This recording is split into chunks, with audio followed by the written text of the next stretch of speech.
If I pull that off, will you die? It would be extremely painful. You're a big guy. For you. When you listen to this interview, you'll get why I'm really bothered by it, because it's as frustrating as asking a politician just a very straightforward question and wanting an answer, and then you just get like a fucking, you know, like I said, a word salad and there's nothing. So yeah, we're gonna watch a little bit. It's not a long video. It's like 19 minutes long, and I'll stop it at parts to talk about shit like that. But I want to kind of, you know, react to the Mr. Matty Plays video. I was talking about it with Paul. He hasn't seen it yet. So I kind of want to show you guys that if you haven't seen it yet either. It actually has the Sarah Bond, like, interview parts. And I kind of like his thoughts, and I want to give mine and all that. So, yeah, I'll bring that up right now. Boop. Diss track number 4, how far will Matty go? That's really up to Xbox to decide, because I thought we were done yesterday. 3 Xbox videos in a row. We covered the fallout of the situation. Yeah, dude, fucking 3 Xbox videos. Kind of thought that was it. And the reason I thought Xbox was going to go into hiding is because there's no way you can put a good spin on any of these events. We've seen through those leaks the internal strife, the debate, the uncertainty, and most certainly the desperation to survive from Xbox. And there's just no way you can spin we're trying to appease shareholders and also stay alive here into something positive for gamers, into something positive for Xbox fans. There's just no way you can do that. So I was under the assumption that there's no way Microsoft is dumb enough to let one of their gaming execs step out onto a stage and talk about this current situation, let alone that one of these execs would ever want to do that. But here we have in today's video Sarah Bond, who sat down with Dina Bass of Bloomberg to talk about everything that's going on right now, to talk about gaming getting more expensive and failing to grow, to talk about why is Tango Gameworks shut down, to talk about these shuttered studios and why Xbox fans should have faith, to talk about Activision games coming to Game Pass. All the right questions were asked, and this is the funny part about interviews. A lot of people always say, like, Matty, I wish you could interview like Todd Howard, XYZ. The reality is that you can get the right interview targets, but as you will see here, it doesn't matter who you get. If they are PR trained and they got all those answers prepped and ready to go, you can push every button. You can ask every single right question. You're just not going to get the best answers. And this is a perfect example of that. Any because these answer. are some of the most PR-coded, horrible attempts at a positive spin on an awful situation I've seen. And I hate to see that it's Sarah Bond, because she was one of the people that I was really happy to see rising up the ranks in Xbox. And to throw her to the wolves here when I think this should have been like Matt Booty or Phil Spencer, that's a damn shame on its own. For now, we're going to take a look at various clips throughout this interview. I'll have it fully linked down below, but we're going to cover every highlight of it. It's only like a 15-minute listen if you're curious, but we're really going to go through the majority of it here. So let's start off at the top. Gaming's not doing well. What can Xbox do to turn it around? Here's Sarah Bond's response. Yeah, you know, the last year or so in video games, largely the industry's been flat. And even in 2023, we saw just some tremendous releases, tremendously groundbreaking games, but still the growth didn't follow all of that. And, you know, a lot of that's related to our need to bring new players in, make gaming more accessible, but all of that has been happening at the same time that the cost associated with making these beautiful AAA blockbuster games is going up, and the time it takes to make them is going up. And so much of our focus as Xbox is about how we do things to help the industry all up, while also ensuring that our brand, so frustrating. You know, everything that we do is there through this moment of transition. Just wait. Now, I know we have games like Hi-Fi Rush and Redfall. All right, cool. On So I'm our going to minds pause when she's that talking about right how we there. had- Now, hearing how flat the gaming industry was last year, Paul, and how there's no growth, how do you respond to what she says right there?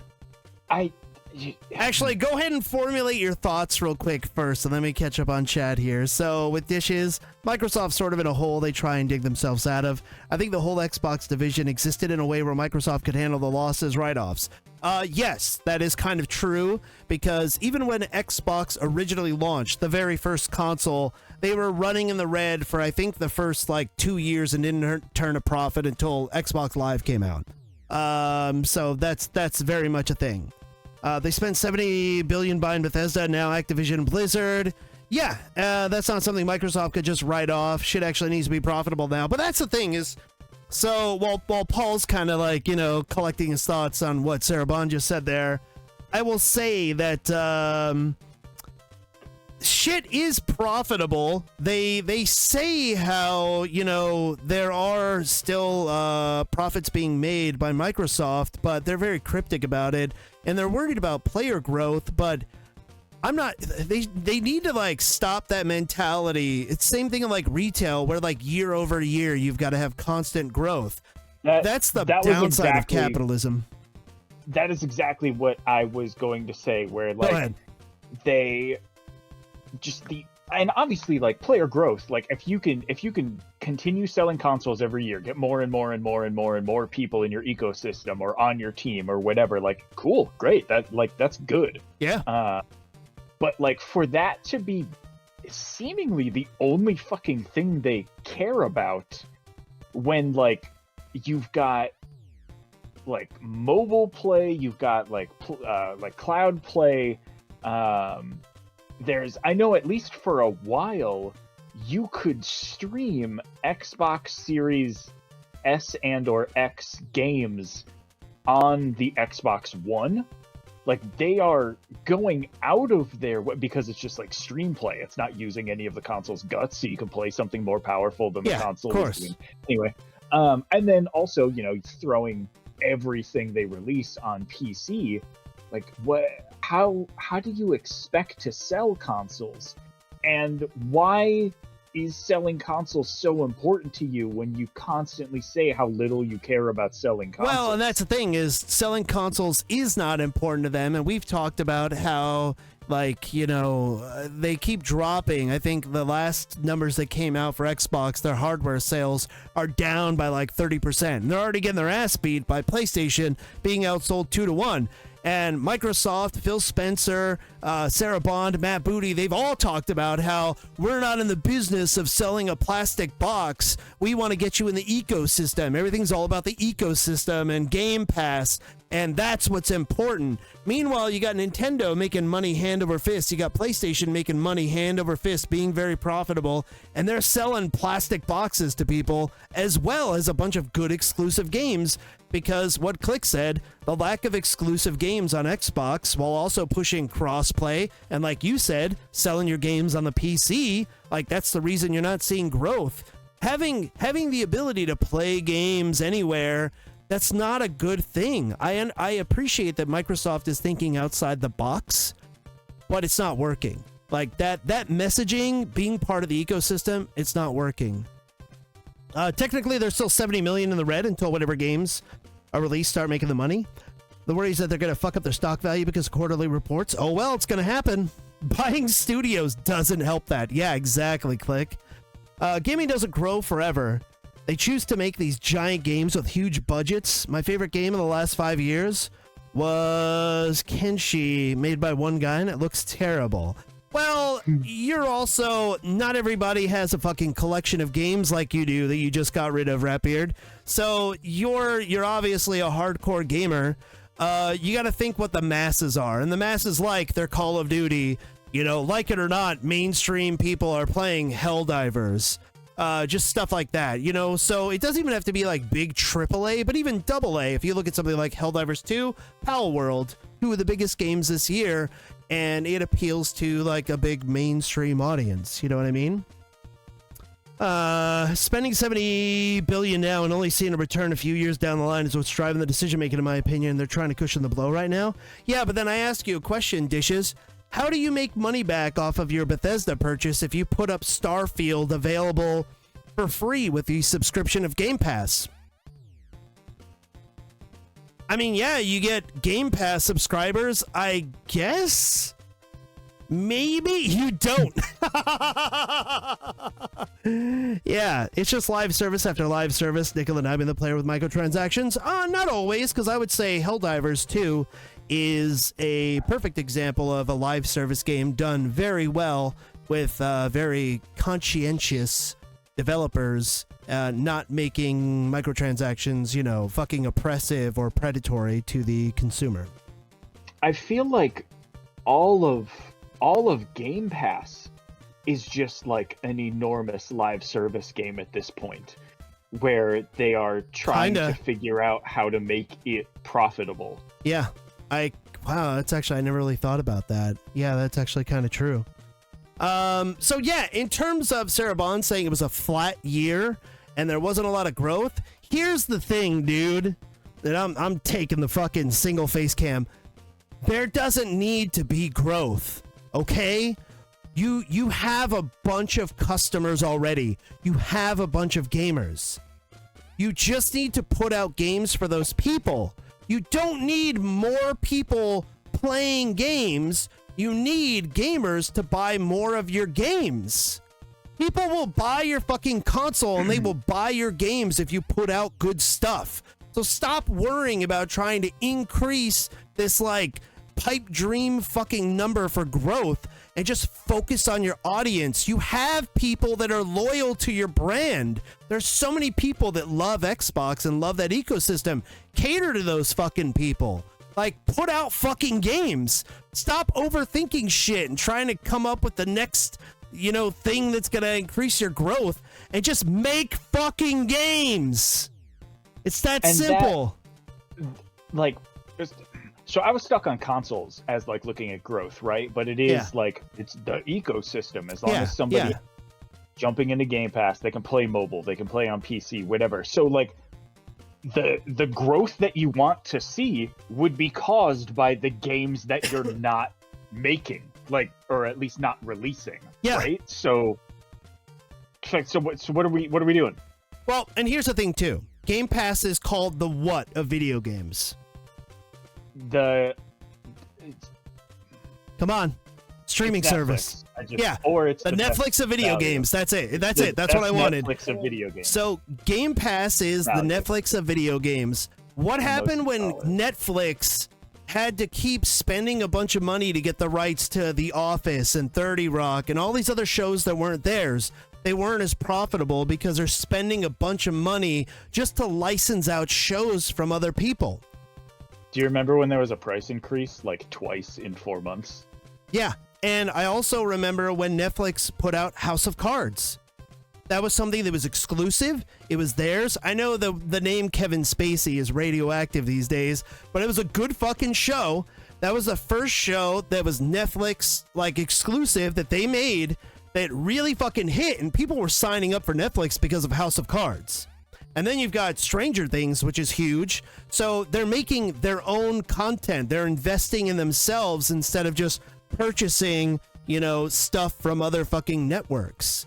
And that's what Microsoft needs to do. They need to not worry about buying up other studios. They should have invested in themselves. We should have already had a Fable this generation. We should have already had a Conker's Bad Fur Day sequel, or a Blinks the Time Sweeper fucking platformer, or, you know, any other number of knockoffs that are properties that they own. I think even truer to your own analogy is less about like, whatever, if they're going to buy other studios, fucking don't, but whatever, can't stop them. But like the amount of third-party shit that they have, the money they've spent on deals to get that stuff on Game Pass seems totally unnecessary to me. Like, it's cool that it's on there, but think about how much cheaper it would be for the consumer and how much more money Microsoft would be making from subscribers and just running the whole thing if it was just Microsoft first party. That's what's on Game Pass, that's it. Yeah, you wouldn't be paying, like, you'd want some third-party stuff on there, but yeah, their number of titles on there isn't doing them any favors. It's too much money that they're putting out. I don't know what they spend to license out third-party games, but whatever it is, it's kind of wasted. Somebody's not fucking playing, you know, like some old-ass game on there. Maybe they are, but yeah. I literally subscribed to Game Pass, played Starfield, was disappointed, canceled it, cost me $14. Same here, Ratbeard. Now, I wasn't disappointed by Starfield, by the way. I liked it, but like, yeah, you'd have to have it maybe 2 months max and cancel it. Yeah, play it for a month. For a month, 2 months, costs you a quarter to half the price of the game. As opposed to buying it for $70. And they made no fucking money. Yeah, exactly. What up, C-Money? How you doing, buddy? Put WoW on Xbox. Final Fantasy 14 is on PlayStation. Well, Final Fantasy 14, I believe, is in beta for Xbox. Did it officially launch? Well, yeah, I think that's their point. Is like cool that that's on Xbox, but it's already been on PlayStation for years. Put like WoW, put something exclusive. I mean, on WoW Xbox. wouldn't fucking do much right now anyways. Like, for any of the WoW players out there, they'd probably agree with me. Like, WoW's not in the best place right now either. So that's not really like a hot commodity. Ended up eating at actual game sales, and even with player counts, they just fall off a cliff month after month because of new stuff releasing on Game Pass. Let's say player count specifics to the hot new game, not Game Pass as a whole. Gotcha. Yeah, dude. Yeah, we're talking about the whole Xbox debacle that's going on right now, C-Money. It's just, we went from one thing to another. All right, so we just had Sarah Bond kind of give her 2 cents and say how they had a flat year in gaming when you could actually look at, like, the profits from it.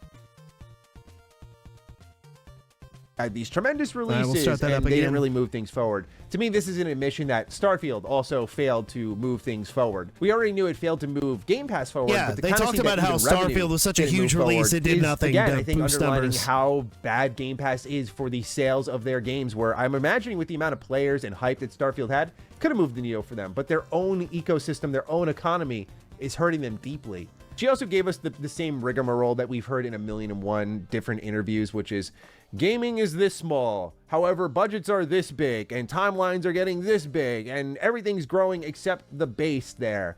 And the answer for these execs has been, well, let's smash down every wall. Let's start doing multi-platform releases. And I'm of the mindset that, hey, even if you got your PlayStation games on Ouya, you got your Nintendo games on Xbox, you got your Xbox games on smartphones, whatever it may be, you can break down all of those walls, but that final wall will still be standing at the end of it all. You will still have to go back to the drawing board and reorient how you spend money on these projects. It's the budget and the timelines that are not sustainable. We need to do a deep case study of the Xbox 360 PS3 era. Look at what worked there, where you had fantastic games that didn't chew up all of your time, made in a reasonable amount of time. Again, I always go back to Uncharted. A whole trilogy delivered an entire generation. Do you hear about that now? That's Look at Final crazy Fantasy in this VII. I day and love age. Remake, I All love 3 Rebirth, Uncharted but we're probably games in gonna one get the next entry generation. of that by the end of the PS5, maybe the PS6. That whole trilogy. We're getting full series across multiple generations now. And by the way, Final Fantasy VII being an example of something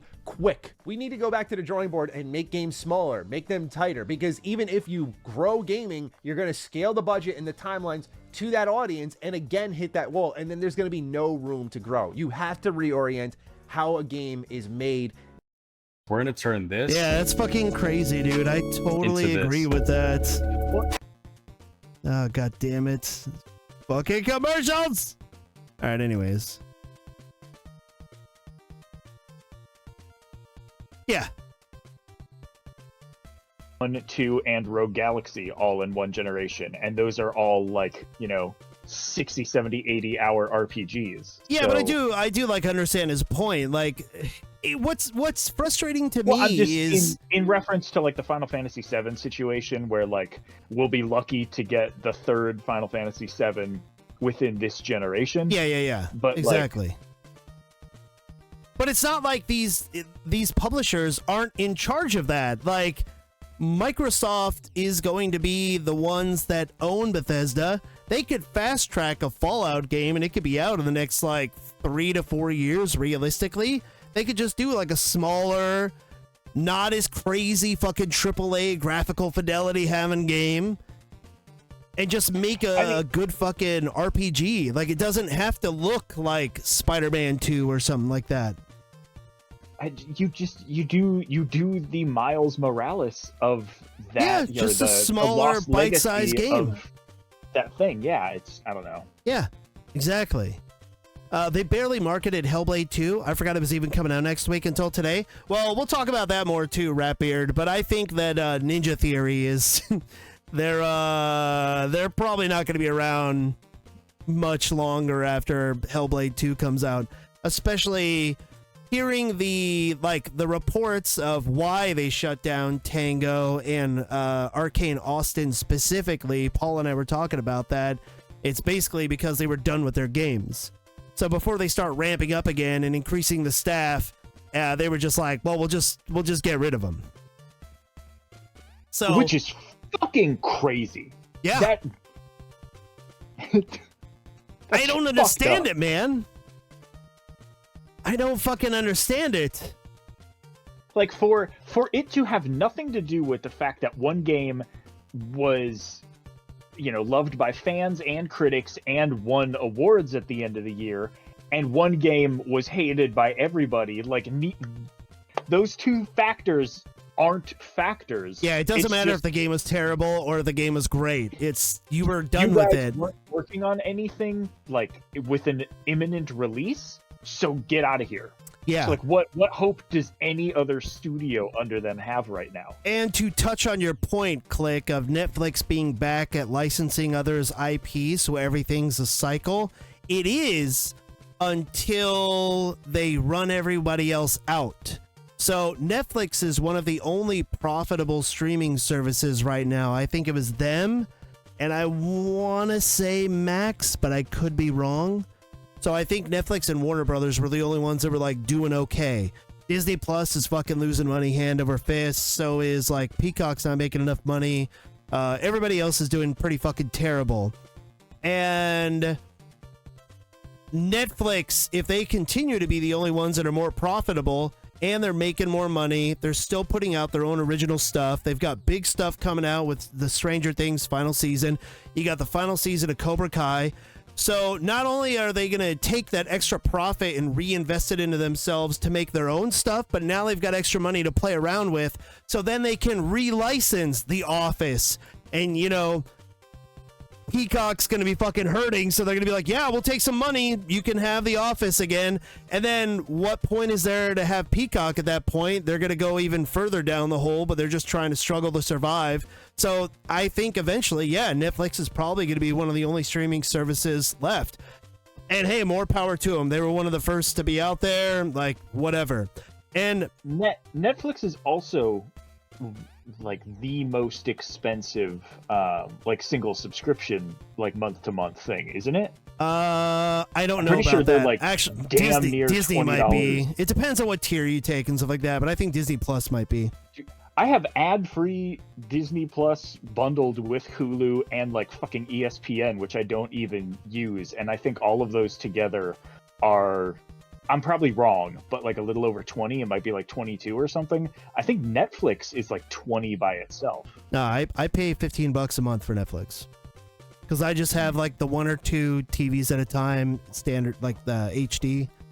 So that's what I pay a month for it. So yeah, I don't need 4K streaming on Netflix. Whatever. Everybody does. Like Berserk jersey? Thank you. Berserk is one of my favorite things on the planet. Thanks for noticing. Also, C-Money, you haven't been on here or games period in almost 2 years. Why not, man? So yeah, I think that Microsoft tried to be the Netflix of gaming a little too hard.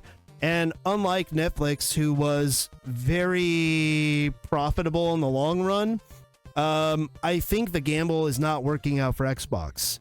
They're probably running Game Pass at a loss. We've talked about that before.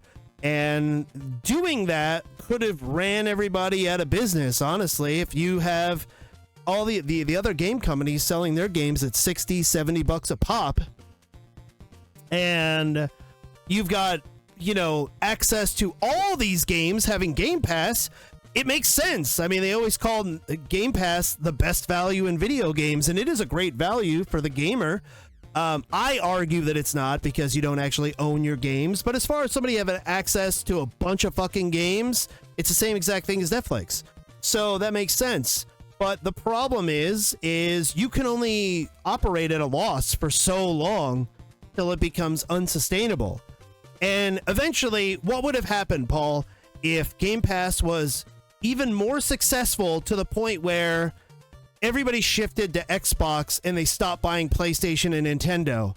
Like, let's say, hypothetically speaking, Game Pass comes out, it pushes PlayStation and Nintendo out of the market completely, and Microsoft is dominating. What happens the second that takes place to Game Pass? I don't know if this is where you're going, but yeah, I'm going to assume that When there's no Game competition, Pass is going to get so fucking expensive. bam, right there. That's exactly what's going to happen. They're going to run everybody out. They're going to slay the competition, and then they're going to fucking ratchet up the prices. That's it. That's because, I mean, they can operate at a loss, but they're going to want to be profitable later on.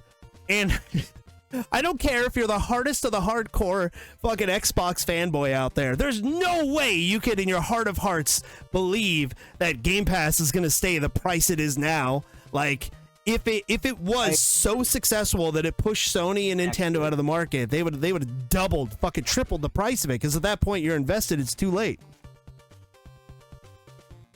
What are you gonna do? Where are you gonna go play games? You know what I mean?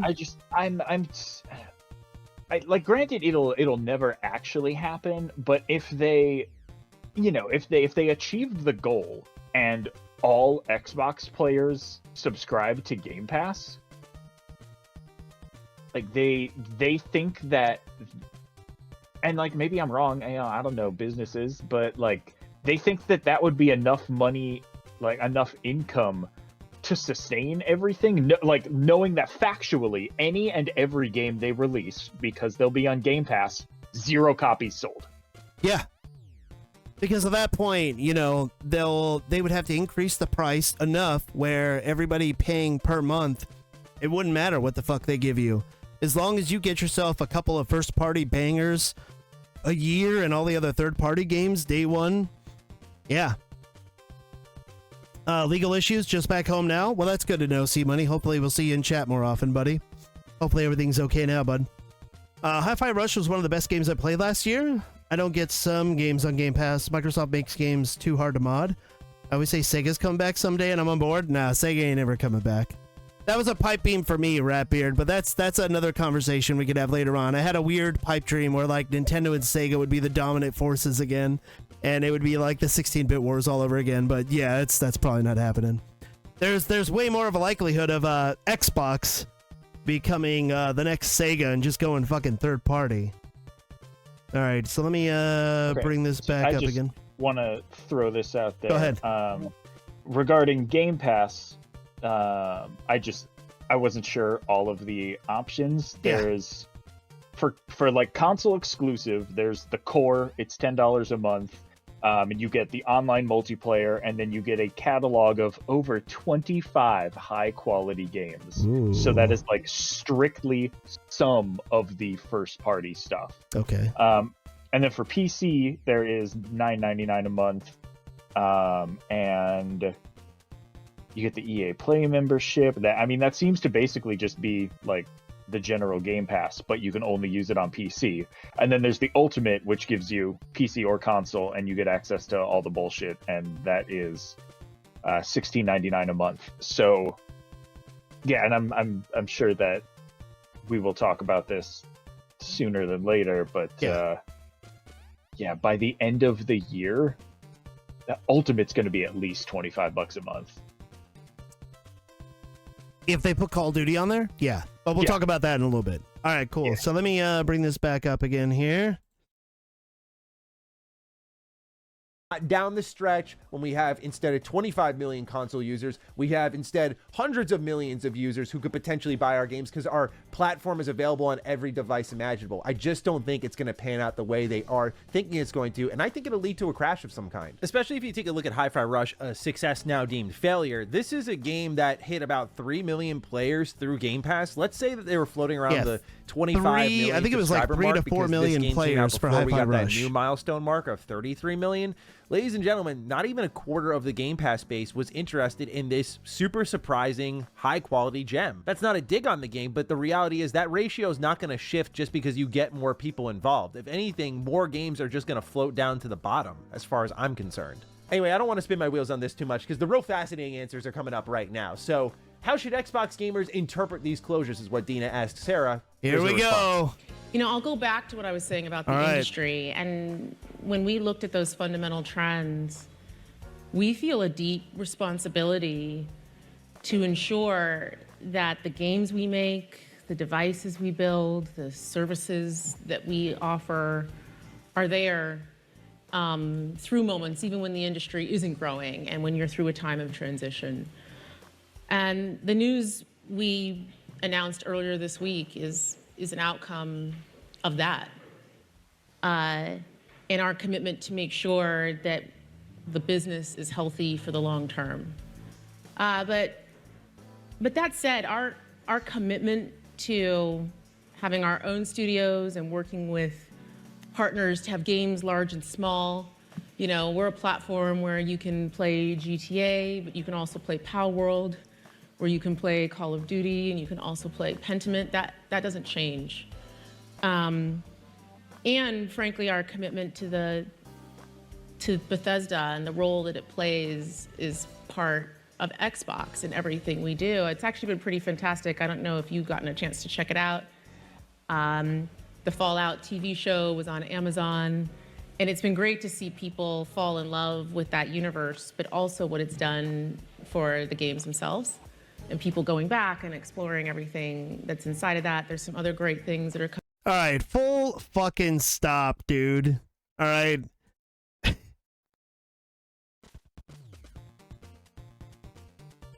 I don't know if you've seen it, but the Fallout series is great. What is going on in this woman's head that she gets asked a straight up question with, like, in response to business and growth being slower, like, how are you going to combat that when you've got, like, studios fucking closing? And she's talking about the Fallout series. What? We're committed to the industry in this time of transition, and we're committed to bringing people these games. How about you be committed to the fucking developers that work for you?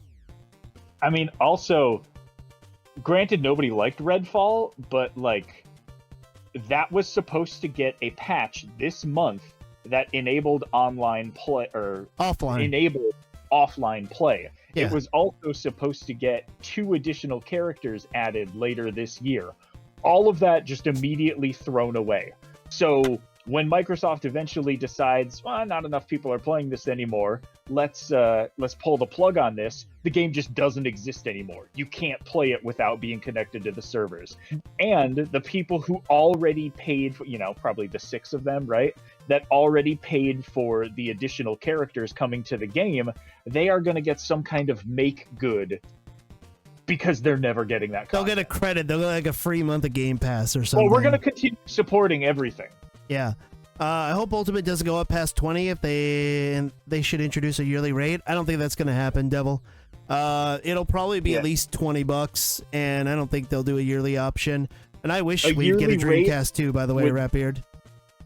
A yearly rate would lock you in to a price for the year instead of them being able to change it at some point. Yeah, that's true too. They would lose money on that. I love Dish's fucking response here. So we have games. People play those games. We have games that people play. Did you see that new TV show that's about a game? For the company that we own now? Even like I accept the plug for indie. And then whatever she said, you know, the interviewer made a face. She's like, oh, maybe you were a fan too. You should check it out. Feels like a step too far for me. Yeah, like, that's cool, man. Push Indiana Jones, that's fine. I don't mind. But, like, they literally had nothing to do with the Fallout show being made. Like, that's not their success. You don't get to take a fucking victory lap because, like, did you see how much everyone liked the Fallout show, guys? We did it! We did it! Shut the fuck up. You didn't make it. You had nothing to do with it. You just own Bethesda. Make people want an Xbox. There's literally no reason to get one. Get a PC. Call it good. PS5 has games that I actually want to play. Yeah, absolutely. Exclusives sell consoles, Ratbeard. There is literally no reason for Paul to own a Wii U. Bayonetta 2. Except for Bayonetta 2 and Monster Hunter 3 Ultimate. That's it, right? I mean, yeah, but I just played 3 Ultimate on the 3DS, so like it was Bayonetta 2 was the reason I owned a Wii U. Okay, so one game, and I've always said that since I was a game store manager at Game Crazy. All it takes is one game, man. I don't care how fucking like just hardcore of a just you know, if you're part of the Green Army, the Blue Army, whatever, dude. I don't care how hardcore of a fanboy you are. There is one game that will make you switch sides. Or maybe not switch sides, but own both. Own both consoles. That's all it fucking takes, dude. Embrace the ecosystem. Yeah, absolutely, man. I've always said that. It's all it takes is one game. And I have bought consoles for one game. And of course, I already own it, so I'm going to buy another handful of games, usually speaking. But that's all it takes is one good game. And I'm not being an Xbox hater right now. I'm sure there are many people out there that bought an Xbox for just the promise of a new Halo, right? I got a PS3 because I knew God of War 3 was coming. I didn't even need to own it yet. I knew it was coming, so like I could buy a PS3 safely. Even though I was hardcore Xbox 360 supporter and that's where I played most of my games, I knew that I was going to get use out of a PS3 just for the exclusives. And I wish I could say the same thing about Xbox since Xbox One. I got a PS5 just for God of War, and that is totally fucking understandable. Especially because you got 2. You can play the PS4 version on there. I know people that never played God of War when it came out in 2018, Devil, and they just picked up a PS5 with both God of Wars. I don't like Nintendo, but I love Zelda, so I own a Switch. Yeah, dude. And Breath of the Wild and Tears of the Kingdom are 2 of the best fucking games I've ever played in my life, Rapbeard. I know people that don't play Nintendo games. They don't care about Mario. They don't do any of that shit. And they literally bought a Switch for Breath of the Wild. And then they just let the Switch sit there, collect dust. And when Tears of the Kingdom came out, they bought that. And they played it for like 200 hours. So, I mean, if they played both games for like a couple of 100 hours, that validates your purchase, like right there. I mean, you're good. You mean to say Steven Seagal didn't teach Anderson Silva how to do that kick? Oh my God. Get out of here. No, he definitely didn't. So, yeah, I just... He did her response, man. That other kick. What's that? He did teach Lyoto Machida that other kick, though. Yeah, I saw totally. the documentary. Totally, yeah. It was animated for some reason, but Absolutely. I think it was based on real events. Yeah. All right, cool. Let's bring this up again. Coming from our studios later this year, Indiana Jones and the Great Circle. I was a big Indy fan growing up. Looks like you were too. So you should check that out.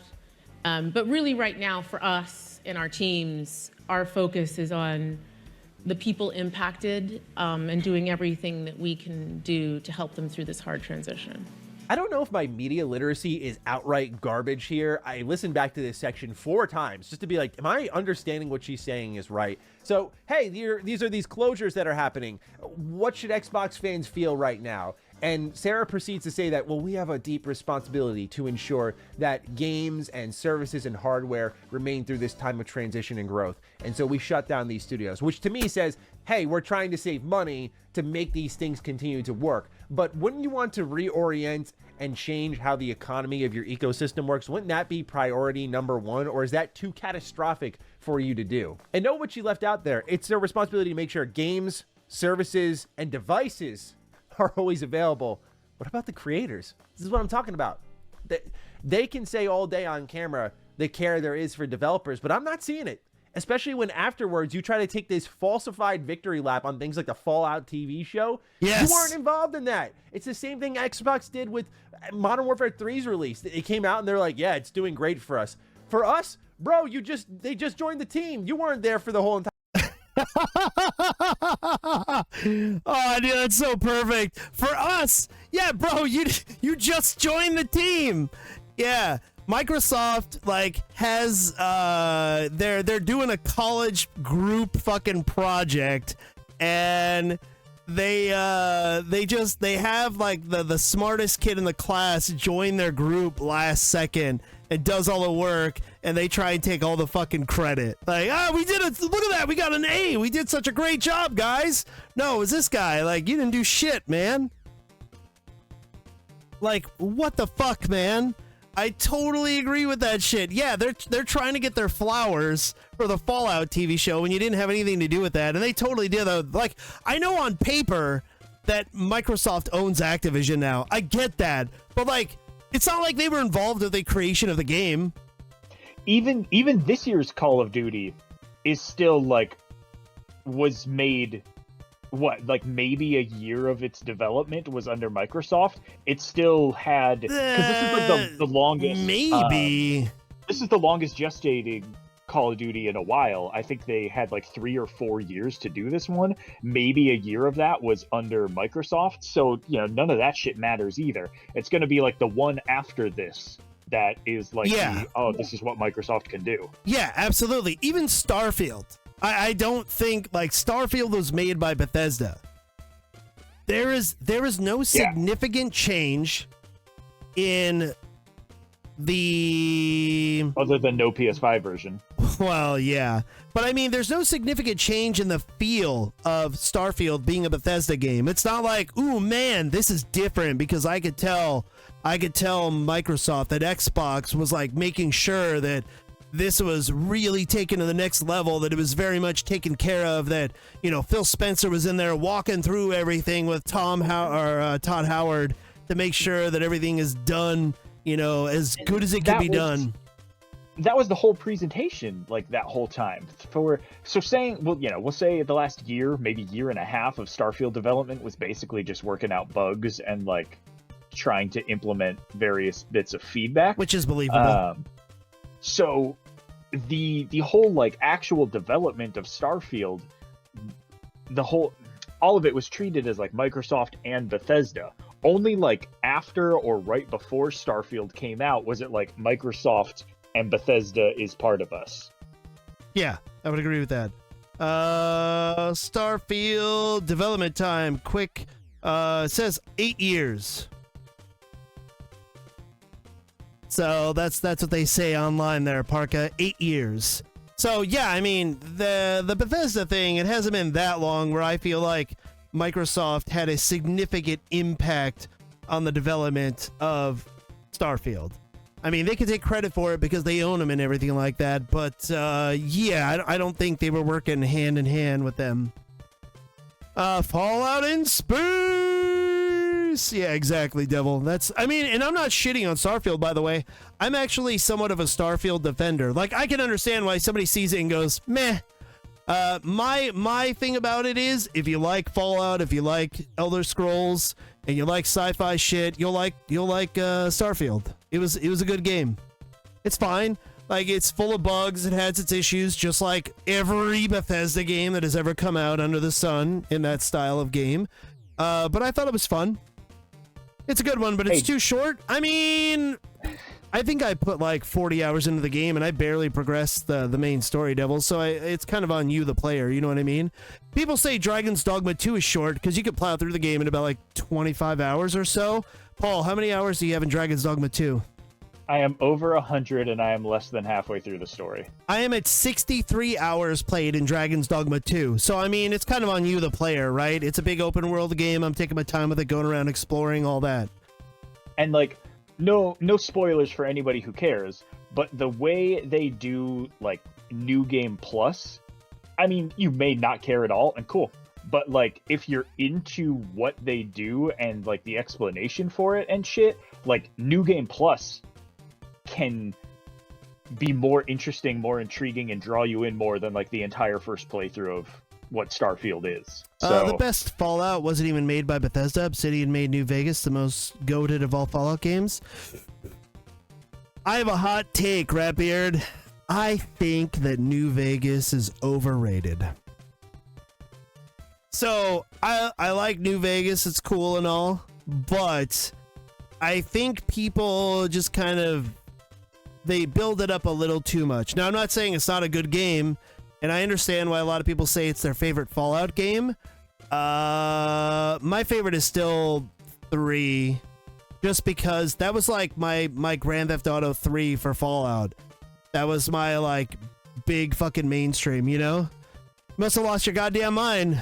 I'm sorry. I mean, we can have a difference of opinion. It's fine. New Vegas didn't really hit for me like Fallout 3 did. The first time I left the vault in Fallout 3, when you have that moment when you're exiting, that has stuck with me.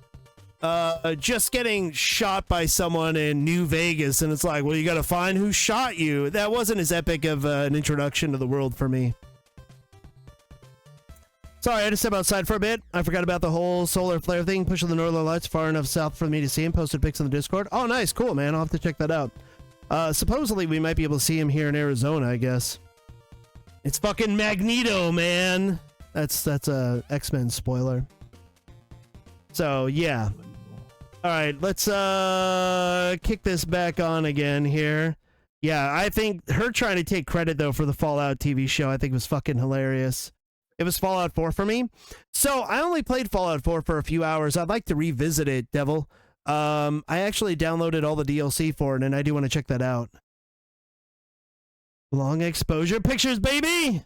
Entire development cycle, and that game was sent out to die, basically. It was awful. So, just like, this is what Xbox has been doing, and people have been cheering them on for so long with these weird victory laps that they had no attachment to, but now it's flying right in their face. The next answer, though, is the most fascinating one. Tango Gameworks. That's the one people are most angry about. Yeah, this is what I'm most pissed off about. Here's what Sarabon had to say about it getting shut down. You know, one of the things I really...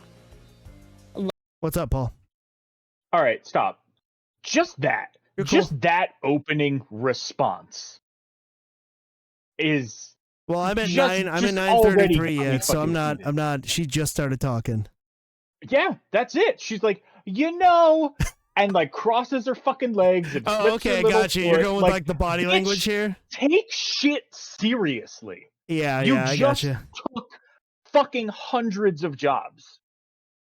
Yeah. All right, let's play love this. About the games industry is it's a creative art form, and it means that the situation and what success is for each game and studio is also really unique. Like there's no one size fits all to it for us. And so we look at each studio, each game team, and we look at a whole variety of factors when we're faced with sort of making decisions and trade-offs like that. But it all comes back to our long-term commitment to the games we create, the devices we build. Keep in mind, while she's talking, up above them, Microsoft Xbox's year-over-year growth. And you see these massive columns where they're way up, and now they're a little down, so their growth isn't as high. But, like, look at the fucking growth. And she's talking about how, you know, it's a flat time in the industry. What the fuck, dude? And what are you talking about when they're like, hey, Tango Studios was shut down? You know, we live in a creative space where success is determined by different metrics. Yes, and your dude Greenberg said that by all key metrics that Hi-Fi Rush was a fucking hit. So by your definition, you're the ones that set forth the fucking metrics and the definitions of success. You said it was a success. This is frustrating. So were they lying then and it wasn't a success, but they were trying to frame it like it was to potentially boost sales? Or are they lying now, which is what they are doing, because the reason it was shut down is because they just weren't working on a game right now? Yeah, exactly. Pick one. You know, when were you lying? You know, who was lying?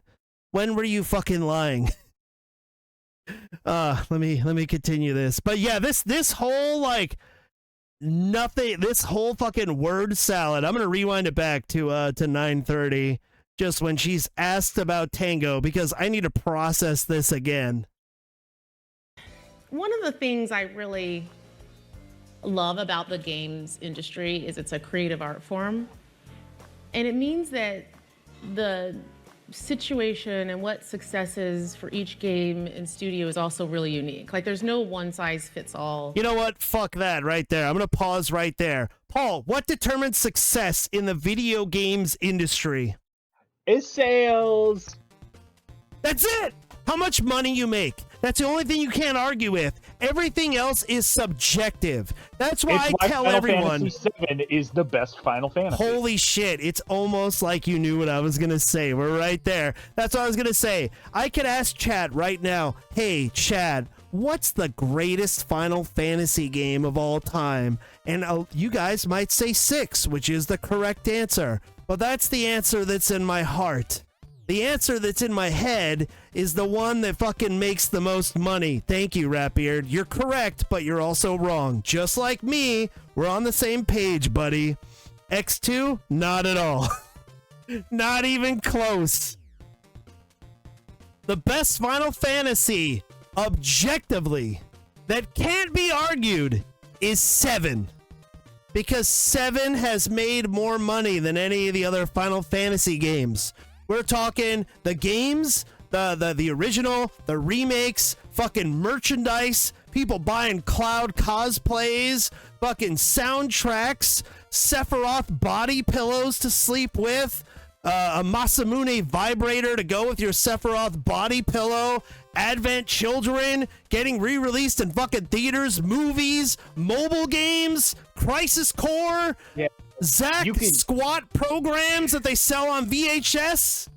You can take the remakes out, the 2 most recent games. Like, you don't even need those, and the rest of the franchise of just 7 still blows everything else out of the Absolutely. water. So this is the difference between opinion and being subjective and objective, and you got to take your fucking heart out of it. 6 is my favorite. I also really love 4 as well, Ratbeard, because that's the first Final Fantasy game I ever played, was Final Fantasy 2 on the Super Nintendo. My friend Lou Thomas from Cherry Hill, New Jersey, lent me a copy of the Super Nintendo version of Final Fantasy 2, and it changed my fucking life. Just because the game is good doesn't mean it's profitable. In the end, it's about making more money and raising the profit margin. And maybe we get a good game out of it, maybe or maybe not. Yeah, and I mean, that's the dream, right? To get a game that is good, that is well received, that customers like, but is also able to make a bunch of money too, Devil. 14 has probably made the most. Well, that's also an MMO too. So, and I feel like if you then take and factor back in the 2 most recent remakes, 7 is back on top. That's true. And then again, you have to remember, there hasn't been... And the spin-off games, Crisis Core, yes, Dirge of Cerberus, the mobile games like in just Japan. 3 different mobile games. Yeah. Yeah, all of that shit. So, fucking, how much money did Advent Children make? They just re-released it in theaters earlier this year. Yeah, so, yeah. But there is a good argument for Final Fantasy XIV being a subscription-based service and all that, so I understand that. But even if you want me to like qualify by saying what's the best standalone traditional Final Fantasy game, then it would be 7 hands down. Because, you know, a live service game, an MMO is a little bit of a different beast, but whatever. You get my point though, right? And there are still people that will try to argue with you that Stellar Blade is the greatest game that's on PlayStation. And I'm like, no, it's God of War or something else, you know? And you could argue you could argue all sorts of subjective stuff, but it's like, which one made more money? Yeah, and like just because a game is good doesn't make it profitable. Look at the Call of Duties, right? And just because the game is profitable doesn't mean it's good. Yeah, generally, Call of Duty, whatever one comes out that year, is the best-selling game that year. How many Call of Duties have gotten like a 6.5, a 7, a 7.5? Like, there have been some shit ones. Yeah. Still the best-selling game that year. Yeah, still. So, like, that right there, just, oh, there's different, you know, definitions for success. Like, get the fuck out of here. Before the re-release, Advent Children made $17 million. Nice. I wonder how much the re-release made it. That'd be interesting. All right, let me bring this back. But there's a whole like, oh, there's different definitions for success. For us. And so we look at each studio, each game team, and we look at a whole variety of factors when we're faced with sort of making decisions and trade-offs like that. But it all comes back to our long-term commitment to the games we create, the devices we build, the services, and ensuring that we're setting ourselves up to be able to deliver on those promises. So I know it's considered kind of Delivering on and promises. weird to break down body mannerisms in an interview, but Unless the Sarah promises Bond had DLC that pit in her characters for stomach a game we moment, killed. no doubt. Yeah. The rapid blinking, the wrinkling Oh up yeah, of her it's face at funny the start of because the answer. you actually hard you haven't even swallowing in the watched middle this of the video, answer, Paul, and the you 1,000-yard commented on like stare, her like, body language it was and all just the way there she's where carrying herself, panic and he's set in when that question was asked, pointing like, that out. oh God, there's no good answer for this. And whether it was because PR told her, this is what you're going to say, and if you want to keep your job, you better go out there and say that, or she wanted to say something different, or she was just terrified of the blowback. Blinking Whatever like it she's may be, high. that bodily reaction told me everything Yeah. I need to know about She the did not look situation without comfortable her even sitting there. uttering a word. When you were asked about a studio closing, and your answer is, I love that gaming is a creative art form, and there's no one size fits all for success. You're trying to tell us at the end of the day that Tango Gameworks made a successful game, according to your own staff, the VP of marketing at Xbox.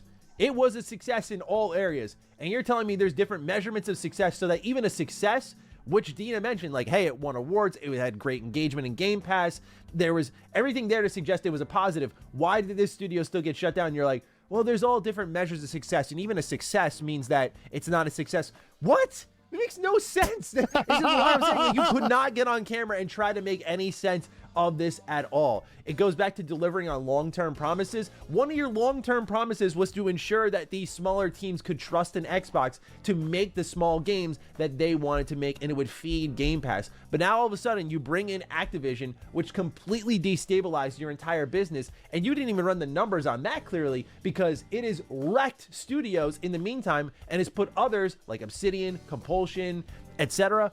on notice. Ninja Theory especially on notice. It's unbelievable non-answer. All right, yeah, like he says, it's an unbelievable non-answer. Dude, just that's your fucking response when they ask you about Tango Gameworks, and you're like, yeah, it's cool being in a creative space where there's all these definitions to success. And he literally pointed it out exactly like I said it. I was saying it along with him when I watched the video the first time. Like, you're the ones that literally fucking said it was a success. So, yeah, this game is a success, but, like, it's not, though.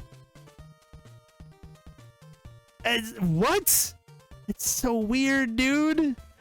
Game Pass could kill a good game for sure. Yeah, I agree with that. The point was made earlier that there was a bump up in Game Pass subscribers because they bundled it with Xbox Live Gold. They got rid of Gold. I want to say Gold added like another 10 million or 12 million or something like that. That's where they got that 33 million people have Game Pass. So he brought up the point that, like, I want to say I saw articles that said 4 million people had played Hi-Fi Rush, but it could have been lower. Either way, let's say between 3 and 4 million. That's a very small percentage of that 33 million. What the fuck is up with that?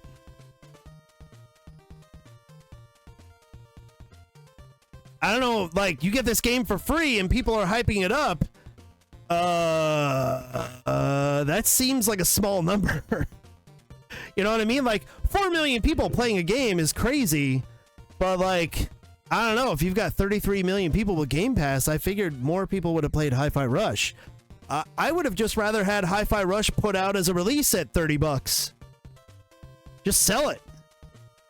I don't know how much money Microsoft gave the dev team for putting that up day one as a shadow drop with no marketing. If they would have actually taken the time to give them any kind of a marketing budget and marketed it for, 2 months, 3 months, and then put it out as a $30 game, look at something like Helldivers. Sony actually put a budget behind marketing that game. It's sold at 40 bucks.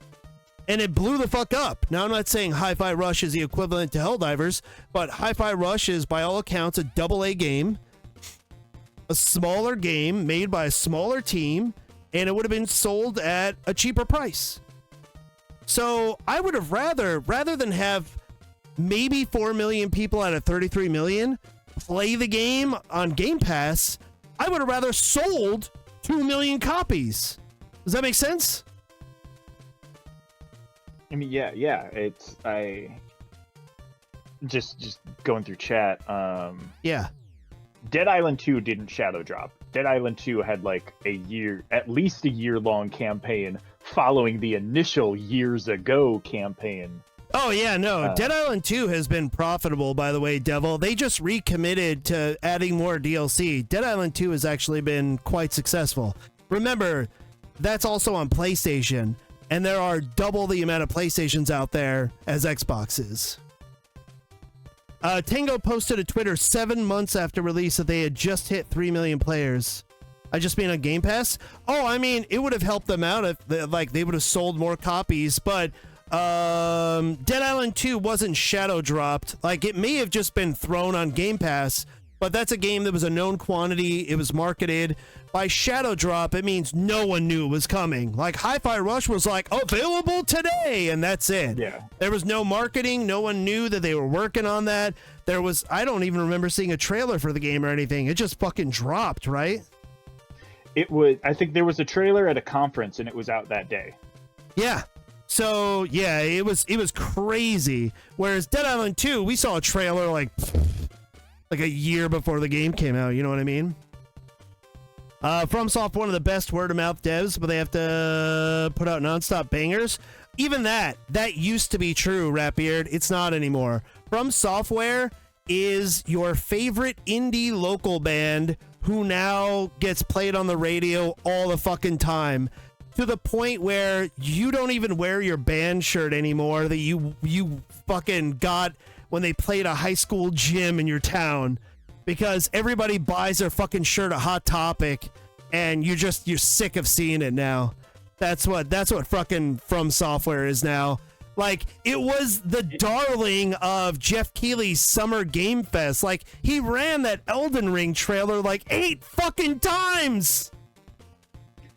It's Green Day in the late 90s. No, it's Green Day in like the mid 2000s. It's like the 2006, 2010 Green Day. Green Day in the 90s was... No, it might be Green Day in the 90s. Oh, like when they first got popular. He's talking about Dookie. Yeah. The late 1900s. I don't remember seeing a lot of Green Day merch at Hot there Topic was. That was when I was in high school, American Paul. Idiot. Yeah. It's the Nimrod album. Yeah. So yeah, Gold used to be like a couple free games a month like how PlayStation does. They don't do it anymore. Well, yeah, why would they? Because Game Pass is the best value in video games, I say sarcastically. Yeah. And I mean, Gold doesn't exist anymore. It's just Game they Pass just Core. got rid of it. I mean, why would they have it? So not only that, you used to be able to just download games on Gold and they were yours. And I think you still even have access to them even if you didn't have Xbox Live Gold. Maybe. I don't know. I think it's it works the like wake me up when September ends. Maybe. But either way, you get the point, though. From Software is no longer niche. They are mainstream as fuck, dude. Look at how many copies Elden Ring sold. That was their moment. That's when they went mainstream. So yeah, like Dark Souls 1 back in the day was fucking Helldivers 1. Like, he had people that were into it, but not many people gave a fuck. They're like, I don't want to play this shitty game where a skeleton kills me in one hit. So yeah. All right, so there's one other part where she talks and it really fucking upsets me too. Let me pop this up. Here. A couple other things she talked about was that there's no data for Xbox games on PlayStation, but they're really encouraged by the reception.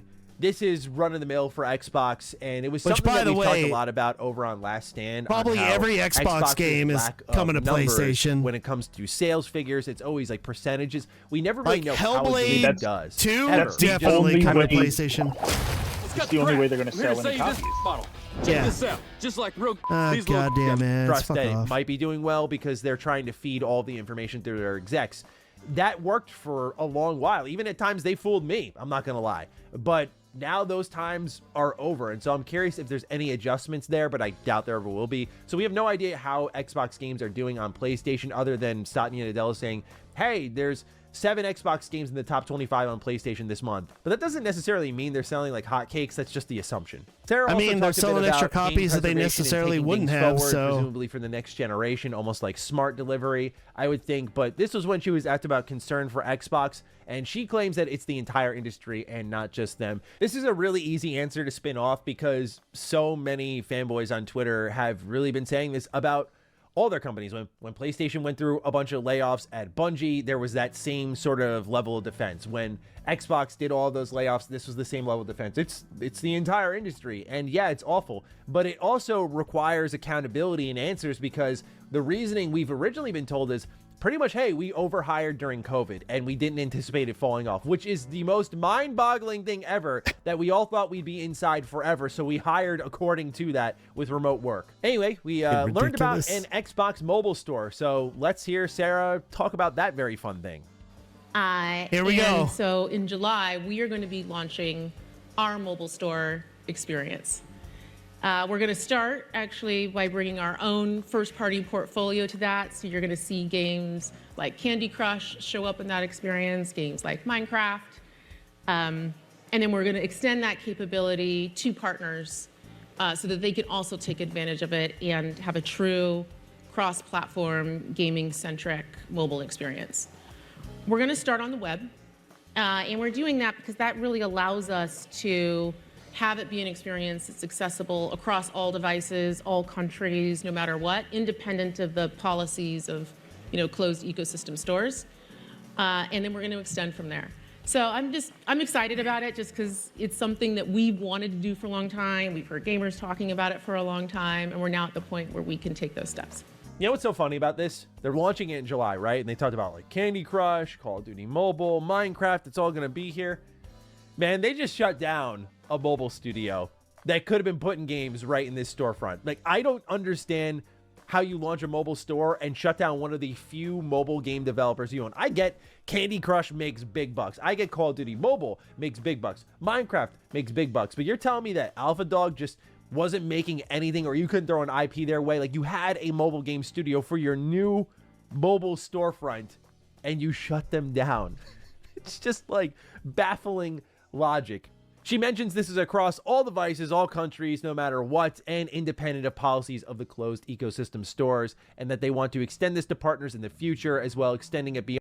Okay, so what gamers are asking for this? Who cares? Do you care about the Microsoft Store, Paul? Am I going to get achievements? Dude, for my mobile games?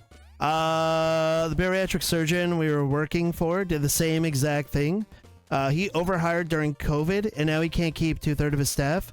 That's why we were cut. Oh, yeah, dude. A lot of people overhired in COVID. Absolutely, dude. Fucking crazy, man. Achievements is life. No, but like at the end of the day, also, hello, I don't care Kayla. about.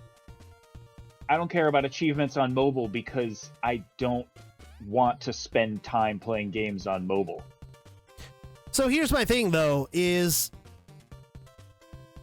what do you think is the number one thing, if there was a poll, what's the number one thing that, I'm not even going to say gamers, but gamers on Xbox, what's the number one thing do you think that they are requesting from Xbox? Candy Crush. What's your real answer? Games. There Just you any of go. them. Yeah, games, not Candy Crush. Like, just give us new They'll take games. it, Give though. us more They'll take games. Candy Crush 2. Yeah, Awesome. mobiles for Instagram. Yeah, dude. Like, this is so fucking tone deaf. This is up there with like Warner Brothers. And they put out Hogwarts Legacy. They made all this fucking money. It was the highest selling game of the year. Well, and then you come out with Suicide Squad, which bombs. And then Warner Brothers goes, You know what we need moving forward? Oh, another game like Hogwarts Legacy, single player, like story driven, like a strong IP. Nah, we need more live service games. What the fuck, dude? The Microsoft Mobile Store will never be allowed on the iPhone until the US does them like the EU did. Like if they do an actual store app, like she's talking about eventually doing, sure, but we'll cross that bridge when we come to it. Yeah, but at this point, it's only on the web. Yeah, it's a website that you go to buy all of this shit. So like your phone, your device, your region can't stop you from going there. It's like many things do it, but like the example I immediately have is like Monster Hunter Now had the shop and you're buying shit through the Google Store because I have an Android, but there were certain things that when you click on, it would actually like take you to a external website that Capcom ran. And those were the things that like you really wanted. It was like a nice bundle or something. And that shit you literally bought directly from Capcom and they got all the money from that. They didn't have to share the profits with the Google Store. So that's what they're doing with this web-based store. Any device that has internet will be able to access it, and then you're good to go. And with the update that they either just did or are about to do for Apple devices, where you install, like basically install things that aren't directly from the Apple App Store, you'll have no issue using these. But you'll still have a way to install it. The iPhone won't allow you to do it unless it's through the actual Apple App Store. Yeah. I'm pretty sure that is changing. I don't know. Just did, not in the US yet. Yeah, Construct would know more about Apple than I would, dude. I'm a Droid guy, so what do I know about apples other than eating them? Honey Crisp are delicious. XS Remaster for Red Dead Redemption 2, Payday 2, release of Midnight Club Dub Edition 2. I mean, here's the thing, Devils. Well, you're not going to get any remasters specifically for X or S because it upscales them already. Backwards compatibility. Yeah, you got backwards compatibility and it upscales it. I mean, what are they really? They're not going to get a remaster for Red Dead Redemption 2. That game's not going to look any better than it does. It's already one of the best looking games out there. And yeah, it could just be a port and it'll like, you know, enhance the frame rate and all that stuff. Yeah, upscale. Yeah, no, that's fine. I understand. Well, like they did a remaster of Red Dead 1. It just wasn't released on Xbox because Red Dead 1 still has backwards compatibility on the Series S and X. Yeah. Look, I'm waiting for the day I can install stuff without going through that terrible app store. I was devastated when I found out all these concessions were only made for Europe for the time being. Yeah, it sucks. I agree with you. Yeah, and I mean, cool, going back playing old games, that's fine. But here's the real thing, Devil. Do you fucking buy what Microsoft markets as the most powerful console on the market to play your old games on? No. Well, what else are you going to play on it? I know that. That's the cheeky answer. Because one, I would play old games on it. Two, well, yeah, what else am I going to play? Because you're not coming out with new games. But that's my point. Backwards compatibility is nice and all. But, like, old game is old, right? That's what everybody fucking says. To get excited about your new console, people want new games. And they're not pumping out enough new exclusive games on the Xbox. If they did, I would own one. The thing that eats monsters. Yeah, exactly. I remember that fucking line, Parka. And like, it's very easy to dunk on Microsoft right now. Oh my god, What? Old games are life until the next Fallout. I hope you've got something else to play until like 2030. Actually, I have a theory, and I feel like the stuff is happening at Bethesda.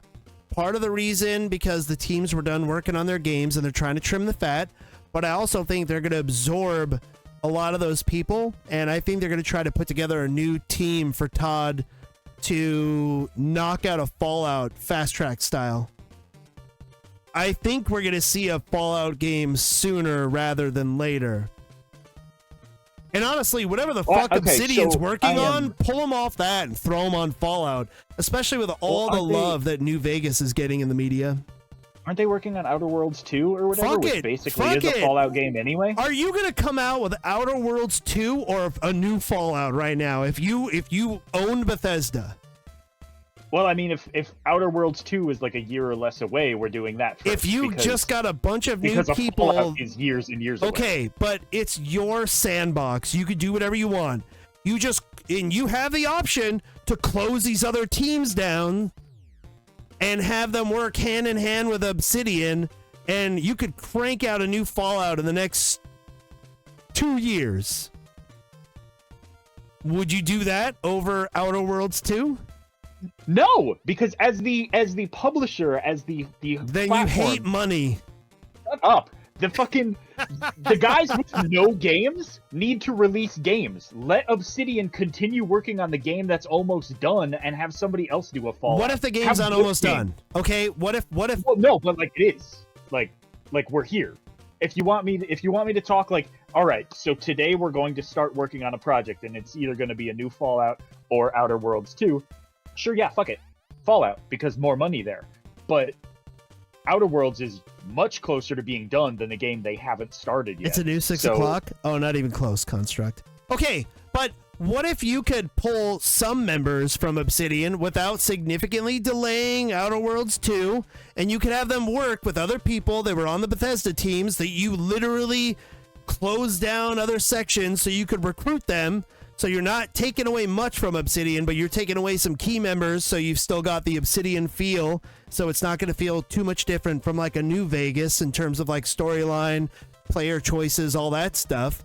And you don't have to significantly impact. So you can still come out with Outer Worlds, but then you also have Fallout. Like, that's what I then said. do that. Yeah, okay. But either way, if you had to choose one project over the other, gun to your head, it doesn't matter the time. Like, are you choosing Outer Worlds or Fallout? What do you mean it doesn't matter at the time? Like, it doesn't matter when it's coming out. Like, you pick one or the other. Oh, Doesn't well, matter yeah, release. Just Fallout, because there's more money there. Yeah, But- absolutely. That's what I'm but saying. we're significantly closer to one than the other. Fallout all day. Yeah, absolutely, man. That has the name recognition. It's got the brand. You know what I mean? So I am interested with the situation they're in right now, right? Where you've got Starfield. They're supposed to be doing Starfield DLC, later this year or early next year, something soon-ish.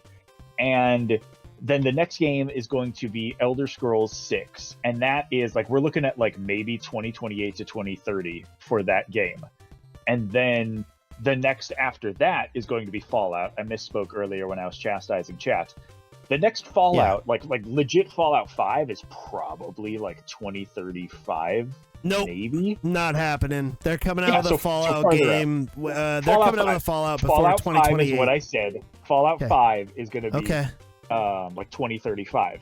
But so if we throw together a new team out of people that previously were desperate and hopeless, we get them working on it. We get that out right before or right after Elder Scrolls 6. Then does anybody care about Fallout 5 when that happens 4 years later? Are we oversaturating at that point? It depends how hot everything is. I mean, look at all the sales of all the old Fallout games. Even Everybody's regardless buying of them how up. close that game is to the inevitable Fallout 5, how close is that game to Elder Scrolls 6, and how does that impact sales? I feel, and maybe who cares? Maybe release them both the same day, and the nerds will play this and the geeks will play that one. Yeah. But it feels like a problematic situation to be in. If we were going to get a new team together, we were going to take some Obsidian, we were going to have Todd do half the week in this studio, half the week in that studio. Also, what's up, Joey? How you doing, buddy? Get a new Fallout out. We needed to do that this year. We need to already know about it, and it needs to be out the same year that this show released. Not well, I mean, they 2, could still 3, 4 years from How now. long is it going to take them to crank out another season of Fallout? We know season 2 is coming. That's why I'm saying you fast track a fucking game to sync up with second season of Fallout. You think they're going to throw together a team and crank out a new Fallout game in I didn't think you could 12 to make 18 Tony Hawk months? every year, but they did. Yeah, but you don't talk to anybody in Tony Hawk. There's zero dialogue.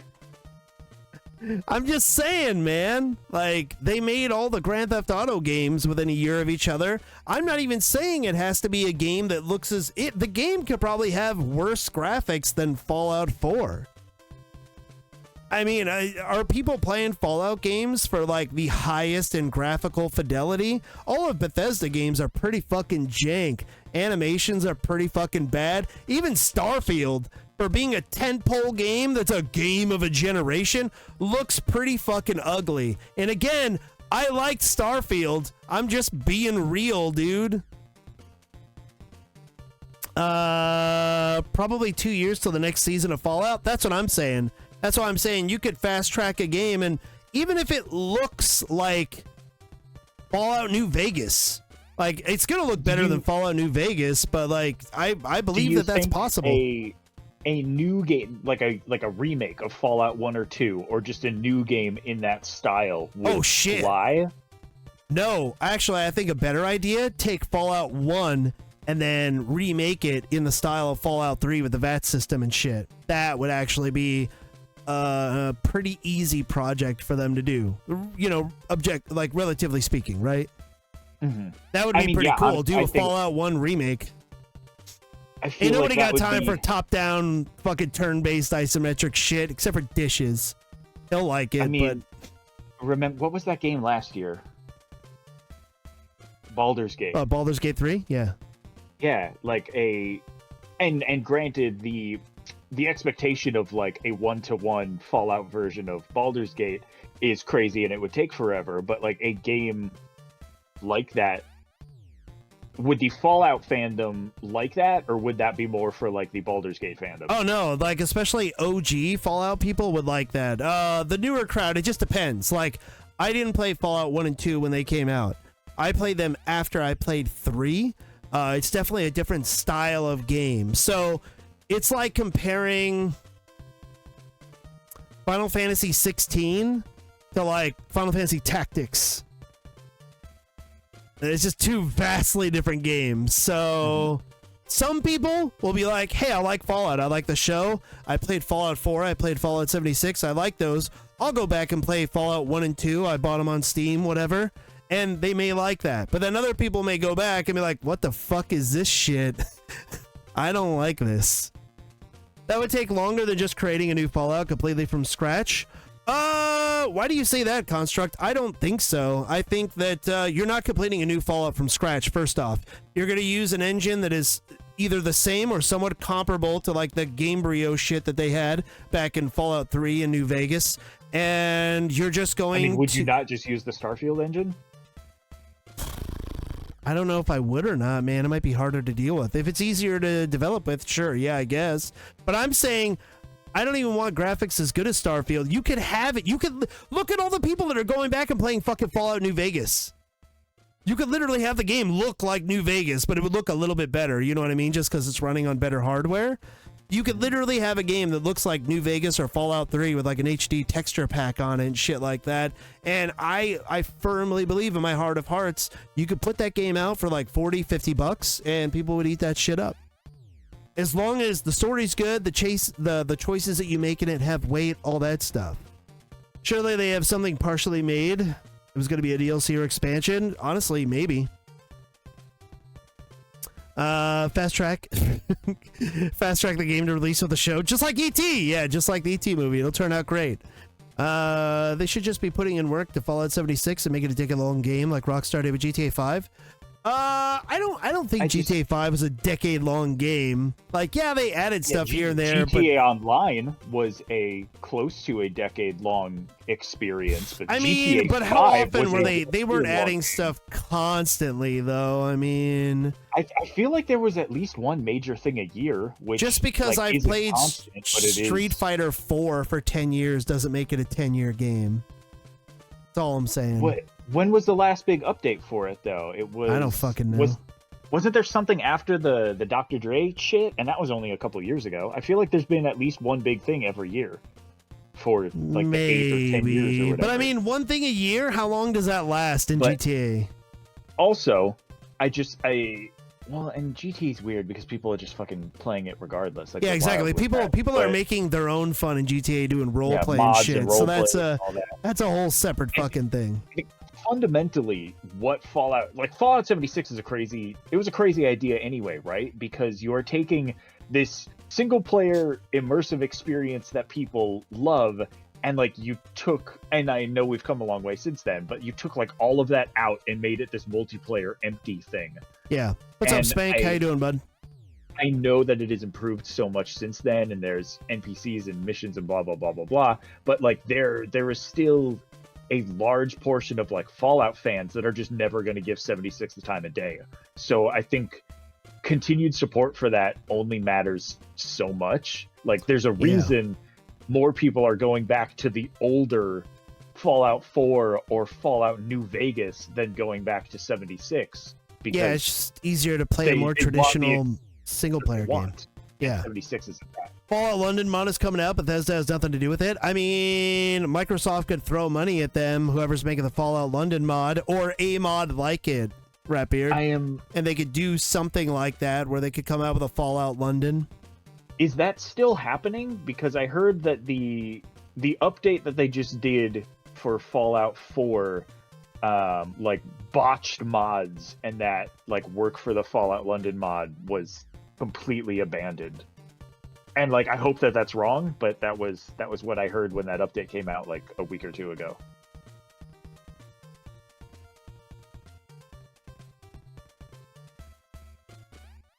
He's dying. Yeah, they pushed it back. I don't know if I ever asked this before, but if I ever played a game called Dark Watch. Yes, I have. I have it here for the original Xbox. It's a really fun first-person shooter made by Capcom. No fucking way. You know it, baby. And they have that hot, sexy vampire fucking scene in that game. Very cool. Yeah, I like that game. Good game. Missed some commas. It's all good. I mean, completely remake of the story. It would be really difficult to follow the exact same framework of the first game, but completely change the way you interact with the story. So, here's why I would disagree with you there, Construct. I don't think... Let me untangle my headphones there. So, I don't think that they would be completely following the exact same framework. So, they already have the framework of how quests work and the decisions you make, how it affects things in the environment, right? Like, say, Fallout 3, for example, you go to Megaton, you could choose to blow it up, you could choose to leave it alone, yada, yada, yada, whatever, right? So there's already choices you can make like that in the newer style Fallout games, and then all you would have to do is take the story and, like, fit that into that framework. That's why I think it would actually be easier than more difficult. And whatever didn't fit exactly, you would just, you know, fucking modify, adapt it, right? So, yeah, I actually think it would be not too... I mean, always game development's hard, right? It's all relative, but I think that would be fairly easy to do, considering. Grand Theft Auto 5 does new heists, car releases, casino, car club storyline missions. Not a lot, but it's fun with friends. Yeah, but that's what it relies on, Devil's Lettuce. It's like Helldivers 2. I love Helldivers 2, but it's not like I'm getting new cutscenes, new storylines. Like, the stories that are important are made by you, the player, and your experiences online. Like, all that shit that they mentioned, though, those are just free updates. Like, you never had to pay for any of the updates to GTA Online, so it's just more shit to do. Yeah, I mean, it's more shit to do, but it's not, like, terribly interesting shit. It's not like a big DLC. It's not a fucking new raid dropping with Crota and all that shit in Destiny. Well, right, like, because all of that shit costs money. Like, for just free support over nearly a decade, I'm not going to talk shit about it. Yeah, that's all I'm saying. I miss that game. It was the first game I ever played on Xbox. Nice, Spank. Yeah, it was a good game. Honestly, I'm surprised. I don't know who has the rights to it or anything. I would imagine it's still Capcom's. We're not in the time of first-person shooters, but I don't remember the sales numbers for that game, but I'd like to see it revisited at some point in the future. Hell, I never thought I'd get a Dragon's Dogma 2. Maybe one day I'll get a new Dark Watch. Fall London was supposed to release in April, but got pushed back because of the update and hasn't been rescheduled yet. Gotcha. Me and my friends played Vermintide 2 for years. Oh yeah, man, for sure. I mean, I played Call of Duty Black Ops 2 for, I don't know, man, like probably 2.5 years. So yeah, man, it's yeah. So I don't know, man. I feel like, and then the latest rumors are that Microsoft or Xbox is going to put Call of Duty on Game Pass. If Call of Duty gets put on Game Pass, they have to raise the price because they're going to have to make up for all the money they're going to make on those sales, right? I mean, so first of all, it has to get put on Game Pass because I don't know how you don't lose your entire fan base if you don't do that. But second, yes, absolutely. Game Pass is going to, like what we just talked about. What is it? If you're paying for Ultimate, it's like $16.99 a month. Shit's going to at least $24.99 a month if they put Call of Duty on Game Pass. $24.99? That's what you're calling? At least, yeah. I would say $20 a month. I feel like over that threshold, you're gonna fucking lose people. I also think that similar to how they have the core where you get like online multiplayer and then 25 bullshit games, I think they're going to have like the COD pass. I think it's also going to be around $10 and all you get is this year and probably previous years, but only Call of Duty. That's your whole library is just Call of Duty games. Ugh. And then of course online multiplayer. And I think that will be like $10 a month. Sounds terrible. What's up, Ouija? How you doing, man? Hello. How you doing, buddy? Yeah, they have to offset the cost of all of the copies of Call of Duty they wouldn't sell if they put it on Game Pass. I am a firm believer, like you say they have to put it on Game Pass. I say there's no way they should put it on Game Pass. Well, yeah, no, it's a terrible idea, but they have said time and time, they've promised it multiple times. So, like, cool, don't, because that is a good move for business. Sell the fucking games and make the money that you would be making from this fucking company that you bought, but like alienate your entire player base and see how that works for you. Yeah. Do you think it will drive more console sales? I know guys from work that only play Call of Duty and NHL. So, how much is Game Pass a month, Paul? Like, how much is it for a year? You said it's what, $16.99, right? Yeah. So if it's $16.99, that's fine. I'll bust out my calculator here. It's $17 fine. I'm doing a month. It and I'm narrating it. 17 times. So it's $204. It's $204, everyone. Yeah. So $204. Rather than spend $200 a year, if they just did the math, if they only play Call of Duty and NHL, I mean, that's $140. So the argument could be made, well, you only play Call of Duty and NHL, but if you have Game Pass, you're also going to get the map packs for Call of Duty. Right? You're going to get the DLC. Also, who knows what else you get with like NHL? There could be an argument there to be made. But let's just say you're just talking base game price. $140 to be fair, real versus quick, $204. The $140, but you also have to add in the $120 of the Game Pass core that you have to pay for if you want to play anything online. Shit, you have to have, you have to pay for online. They're definitely playing COD online. Yeah, and you're playing Call of Duty online. Yeah, so then, now 120 plus 140. You're looking at and that 260. seems higher than 204. Yeah. So you're saving money by not actually buying the games and just getting Game Pass because that is included with Xbox Live. And where the fuck is it? The EA Play membership, whatever the fuck that does, may somehow impact their access to the NHL game that they get for using the $17 a month Game Pass. So, I think you get earlier access. You still have to buy the game, I believe, but who knows? Let's say, I mean, they might even make a deal with EA where you get the game day and date if they're that desperate. So yeah, here's my thing, Ratbeard. So we are over 3 years into this generation.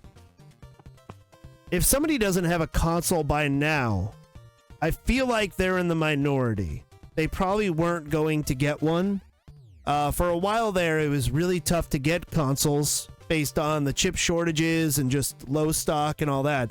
But they've been out there in the wild now for a while.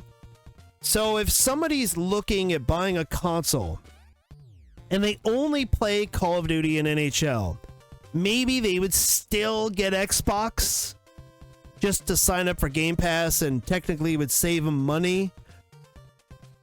But they might just, I mean, it depends if they have a PC or not. They might just get it on PC, because then you don't have to pay for online to play. You just play your game online against other people. And if you're a casual gamer like that, I mean, it might behoove you to just buy a Steam Deck for like $500 or whatever, or just have a fucking PC built if you didn't have one already. Man, or just, if you're someone who was looking at buying an Xbox before and you see all this stuff in the news, like let's say you're doing your research, like how many people just don't have faith in Microsoft and like what their message is, what direction they're going? How many people just don't trust them, just don't believe in their game plan? Like, do they even know what the fuck they're doing right now? Anybody who's following what's going on, which is a desperate minority. Like it's you know, yeah, of course, but like 20-25%, but anybody who knows what's going on has no faith in Microsoft right now. Yeah, I mean, anybody who's privy to any of this information, and we already had a few months back when people were freaking out when they were going to make the announcement of games going third party, showing up on PlayStation or Switch. You had people ready to toss their Xboxes into the trash, trade them in for PlayStations. You have people whose whole personality is built around the brand of Xbox, and they're like, "Fuck you, Microsoft, for abandoning me. This is betrayal." And then they had that whole, you know, little town meeting, whatever, with Phil Spencer, Sarah Bond, and Matt Booty, and tried to alleviate people's fears, like, hey guys, we're not bringing Halo to Xbox yet.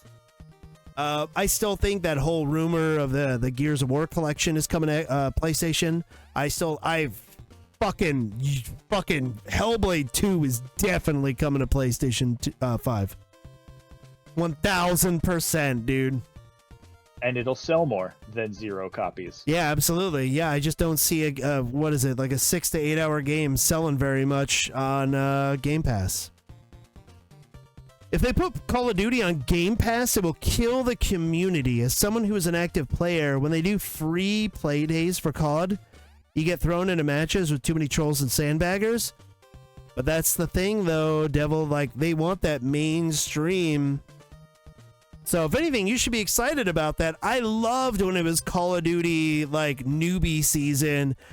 During Christmas, when all of the kids were getting Call of Duty for the first time, and me and my sister and my fucking brother have been playing Call of Duty for, like, the last several weeks, and we would just have a field day slaughtering all the Christmas noobs. That was great. Good times, man. Call of Duty is not my thing anymore, but it was for a while.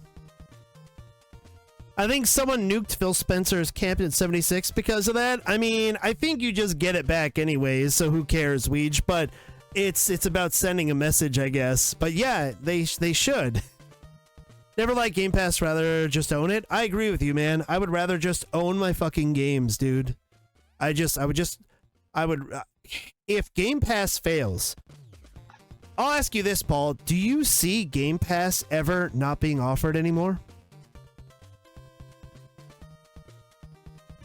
I mean, yes and no. I could, like, right now, I think they are so invested in it that, like, the console will die before Game Pass. Pause. So, we have seen Kind of Funny, Last Stand Media, all these other people for the last few years have been talking about how Game Pass is the best value in gaming. And now, people are turning on it. And they're calling it unsustainable. They're pointing out that it's a bad deal for developers. That is, you know, hand in hand the reason that Hi-Fi Rush probably got fucking the Tango Gameworks got their studio shut down because it didn't sell copies. So you're seeing this turn. So is there a reality in the next couple of years where it could go away? It's fun to be right, but like, because like we've been saying since probably not day one, but since I was like widely aware of what Game Pass was, that like this is a bad idea. So Agreed. it's fun to see everybody agree now, but also like crazy that it took this long for like anyone to just pay enough attention. Because it was a good deal for gamers. I mean, yeah, I think. I mean, it still is. I mean, their goal is for Game Pass to outlive the system, but will that happen? Yeah. I don't know, because once you add Call of Duty and then you up the price to $25 or possibly more dollars a month, and you start losing people because it's just too much, then is the service worth maintaining? Are you still throwing money at these companies to get them onto Game Pass? Are you still sacrificing your own games onto Game Pass day one when your user base is lower and lower and lower and lower? I mean, yeah, maybe you do sunset Game Pass by the next generation. I don't know. We're having an Xbox conversation and 6 o'clock is here. Good morning. How's it going, buddy? What is this? 260. 12 is only $22. I think Paul's estimate at $24 is low. Interesting. I haven't had faith in Microsoft since the original debacle of the Xbox One original showcase, where they're like, it's a media box and not just for gaming. Yeah, that's where everything is sports, TV, sports, TV. Yeah. I haven't had faith in Xbox since Xbox 360. Sadly, Construct, those were the good times. It's always online. Everything requires online. You'll never own a physical copy of anything ever again, because even if you do, you can't let anyone borrow it. Yeah, exactly. And I firmly believe, so just like, if you haven't heard me say this before, fucking mark my words right now. I think that Game Pass is not sustainable. I think that it's very likely that Xbox just goes third party and just stops making a console and just becomes someone that just offers up Game Pass as a service that could be put anywhere. And I believe in a long enough timeline, whether they're first or third, I believe in a long enough timeline, Microsoft will not even give you the ability to purchase games, not even digital, to download. I think that Microsoft will strictly be the Netflix of gaming. You will not be able to purchase the next Halo. You will not be able to purchase, fucking Call of Duty from them. You will just pay for Game Pass, and you will just like stream it from them. That's where all the cloud gaming is going and stuff like that. I think that's on a timeline where Game Pass continues to be like not just thrive, but like be wildly successful moving forward.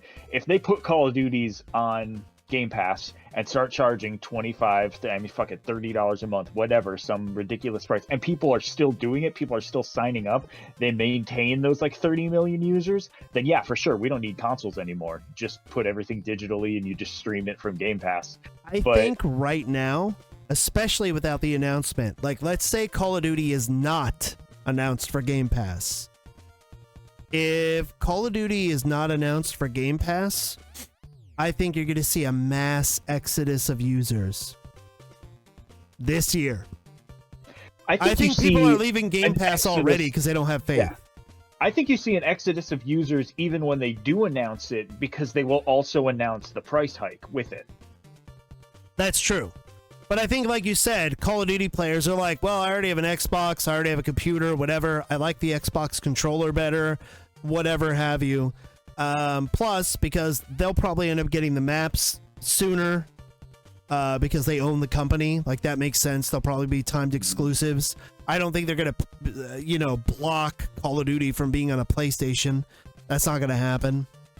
That was part of the whole deal of the purchase even being able to happen, was they committed to like a 10-year deal where they have to have Call of Duty on parity. Switch.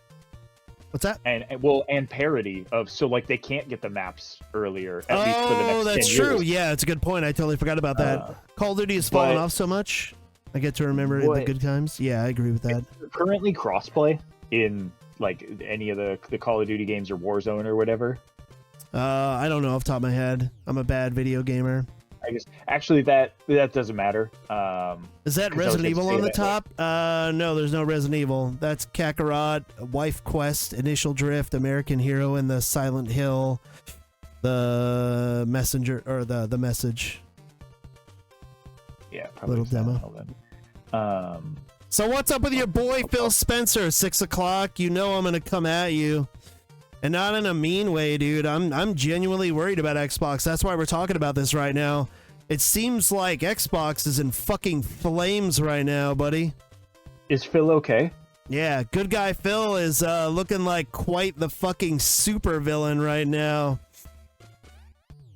Closing up studios. The internet hates him. His whole good guy image is tarnished. Pretty fucking crazy right now. So yeah, can't argue with that. Yeah, I know. Like, do you think Xbox is gonna make it? I think there's a better chance of Microsoft closing up shop, calling it a day, and just shutting down Xbox, or having them just go third party, and them being successful with the plans they have laid out with Game Pass right now. And I don't want to be in a fucking world where Xbox is just gone, dude. Like, there's a lot of legacy there. I love the 360. I think they've done good things with the Series X in terms of the upscaling, the more focus on backwards compatibility, stuff like that. Don't get me wrong. My main fucking issue with Xbox is they're not coming out with exclusive games.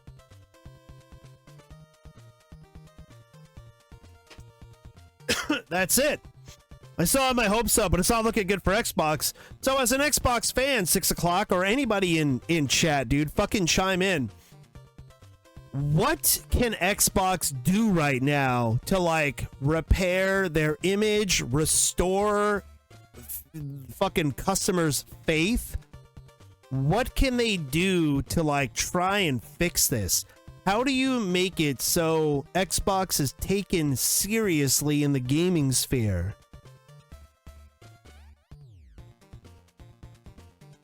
Good exclusives? I mean, like what, though?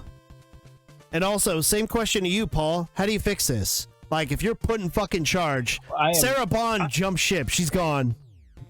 I'm sitting here thinking, like, and again, this is the situation where what, like 20-25% of Xbox users are even aware of this whole situation. Most of the casual gamers would have no idea and will continue on with their merry lives. But like, of that core, I think somebody, maybe it's kind of funny, but somebody pointed it out that, like, so Xbox has that summer showcase coming up this month, next month, whatever it is. That's what I was just going to look up. Yeah, they've got the Xbox showcase. The people going to that, flying to the state, whatever, to be in attendance for that, like, those are the same people who are currently angry, upset, sad, worried with everything that's going on.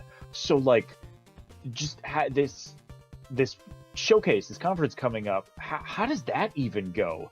Like, what does that have to like, not get boos or, like, dude, I'm surprised that Matt Booty made that stupid fucking comment about how we need small games that are prestigious and award-winning the day after you shut down Tango Gameworks. That's number one. Number two, then you have Sarah Bond going and getting interviewed. She should have called in sick, dude. It would have been better than getting those nothing burger fucking answers from her. You're being asked legit questions from people that are worried about your business, and you're just saying just the fucking most ridiculous non-answer you could fucking come up with. Apple Arcade is basically on fire right now. Payouts are dropping by the day, and the games are getting canceled left and right. Looking at two current services, Apple Arcade and Google Play Pass. Why? What's going on with Apple Arcade, Construct? I'm not familiar. And then Google Play Pass is apparently doing really well, but they aren't exclusively for games. They have third-party games like Roblox and Monopoly Go that don't have ads anymore. Gotcha. Plus, the mobile gaming market is like a whole different fucking beast from console games or even PC gaming, you know? Make Yeah, a new it's Lost hard. Odyssey. Unfortunately, that's not going to save Xbox Rat Beard. A new Lost I appreciate Odyssey. your love for JRPGs, though, because Lost Odyssey is a good game. A new Lost Odyssey would sell fewer copies than it would have discs. What's that? A new Lost Odyssey would sell fewer copies than it would have discs. I would agree with that. Yeah, I'd probably sell like 3 copies. And it'd be 5 discs. Actually, no, like RPGs are good, but even then, Lost Odyssey would sell better on PlayStation than it would sell on Xbox. Xbox just isn't really the console for role-playing games. Not Eastern role-playing games, anyways. What happened to Mistwalker? Did they It's go true, but I mobile? still want it. I don't know what happened to Mistwalker. Sony has better exclusives. It's not that one console's better than the other. Yeah, exclusives are what matters. And that could be like a whole separate subject that we could talk about one day about, like, you know, why exclusives are good, because there are some people out there that try and say like exclusives are bad, that you should just release all games everywhere and let people pick where to play them. That is the stupidest fucking shit I've ever heard in my life. Makes me want to fucking slap someone. Like, exclusives make gaming and they breed competition. It's a good thing. Sure, it leads to tribalism, where you get people saying, oh, fuck you, Xbot, and oh, fuck you, Sony Pony. Now I've seen the new one where they refer to Sony, they spell it like S-N-O-Y, like, oh, like soy, snoy. That's stupid as shit. You're really fucking reaching there. Originally dropped for $5 a month and launched with 5 games. They were putting any game they could on there for the longest time. But the developers only got paid based on fuzzy metrics like time played and total engagement. There are over 200 games on their service right now. Gotcha. Yeah, I just, now granted, you can't own a digital game. And this is a discussion, a debate, whatever I've had with multiple people. I don't understand how people don't get this. Like the guy that said he was making an investment in his Steam library. They are digital games. You don't own them. You're purchasing the license for it. And there are some people that say that, well, you're only purchasing a license for a physical game too. But guess what? Capcom's not going to come to my house and be like, yo, we heard you have a copy of Dark Watch for the Xbox. We're going to need that now. There was some music in there that the license expired for. Give us your copy of Dark Watch. Good luck with that. I feel like Microsoft had a good idea in the beginning to be the Netflix of games. Because look at Netflix, their business model worked. They went in, you had a cheap service. I forget how much Netflix was when I first signed up for it, when you had to mail in the DVDs and everything. But it wasn't a lot, dude. It was less than like $10 a month. And it was a cheap, convenient business model. They pushed out like game rental places because you didn't have to go anywhere. You don't have to go fucking rent movies from Hollywood Video or Blockbuster. And they did a great job with that. What is Dark Watch? It's, you'd like it because there's a vampire fucking scene with a really hot vampire with big boobs, 6 o'clock. You'd be all over it. So Netflix did a good job for themselves, like, you know, getting that market, dude. They monopolized that shit for a while before other places started getting into the streaming market. And even then, they were just so established, so convenient. There's a lot of times I go to put on like Peacock and I'll go to get an ad and I just go, nah. I mean, there's a Netflix button on my fucking remote for a reason. There's no Peacock button. That's the way it is. And Microsoft, if Game Pass would have stayed such a great value, if things would have been figured out, if they would have had great exclusives, if you would have had fucking awesome games dropping on Game Pass, and you would have given more people a reason to purchase the console, or at the very least, get into your ecosystem and sign up for Game Pass, I do truly believe they could have pushed PlayStation out of the gaming market. Not Nintendo, because Nintendo's always in their own lane doing their own thing. But I think more people would have had like Game Pass and a Switch. Unfortunately, they just weren't coming out with games, and I think it's too late now. I might be proven wrong. They might turn this all around and fix it, dude. But I don't think it's gonna happen.